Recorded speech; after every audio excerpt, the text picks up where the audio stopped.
there is a new work permit deferred action for those in the workplace who suffered abuses in the workplace. A new border bill just came out. We're going to see what's in it and a lot of great updates for February, folks. We got a lot to unpack today, so let's get at it.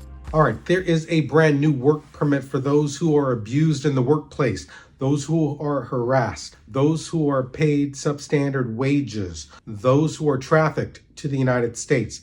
There's a lot to this, and this is not the U visa, folks. This is a new work permit. It's based on deferred action. You can get up to 4 years. If there is abuse in the workplace, you need to report it.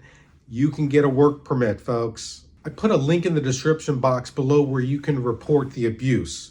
For example, you report to State Department for trafficking. You report to Department of Labor for wage and hour issues. You report to usa.gov for harassment and wrongful termination, etc. So there's a lot of abuses. Know your rights.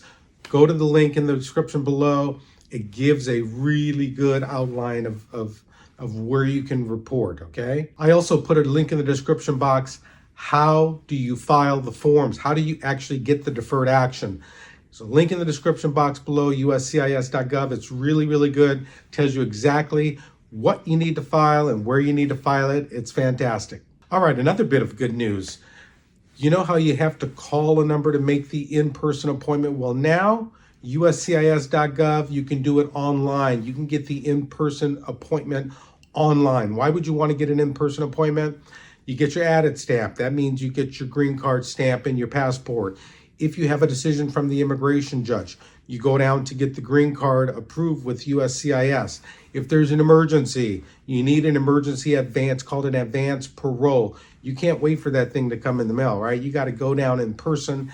I put a link in the description box below here.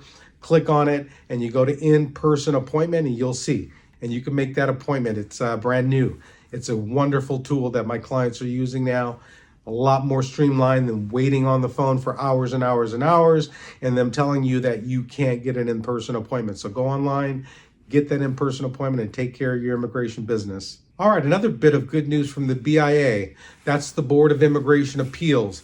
That is an administrative level where decisions are made and they are binding, okay? The BIA just made a ruling with regard to NTAs. What are NTAs? NTAs are notice to appear.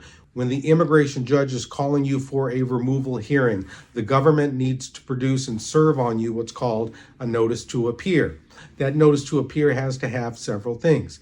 It has to have the location of the hearing, and it has to have the date of the hearing. Usually what happens is, let's say at immigration, you have your adjustment interview. After the interview, your case is denied, and they want to refer it to the immigration judge. Or if you have an appointment for political asylum and that is denied, that often produces an NTA. Well, USCIS prepares this NTA, and oftentimes they don't put the date and they don't put the location of the hearing.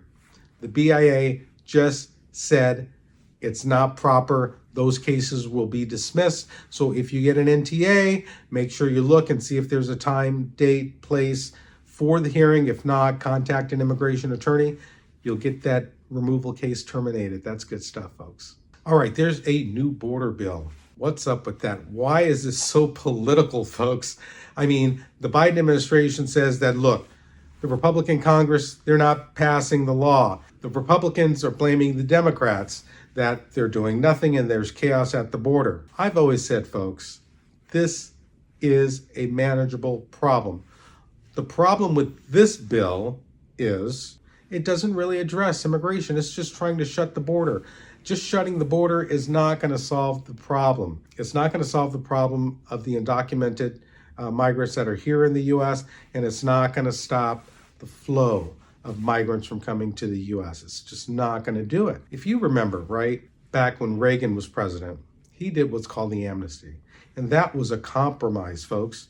The compromise was employer sanctions, which, by the way, that law is still on the books. An employer can be fined and even put in jail for hiring undocumented aliens. Why don't we try to enforce that law, right? It's already on the books. But the compromise was employer sanction versus amnesty. So those who were here, Reagan gave amnesty to, right? Reagan was a Republican. Back then, the Dems and the Republicans, they talked to each other. Why can't we have something that's rational, that's reasonable? Again, it's a manageable problem. I don't think this bill is going to do it. I don't even think it's going to pass in the House, which it needs to become law. So we'll see what happens. All right, folks, thanks so much for watching GrayLaw TV. Click below, like and subscribe. Go to my playlists. Go to my frequently asked questions. A lot of good content, all right? And we'll see you next week.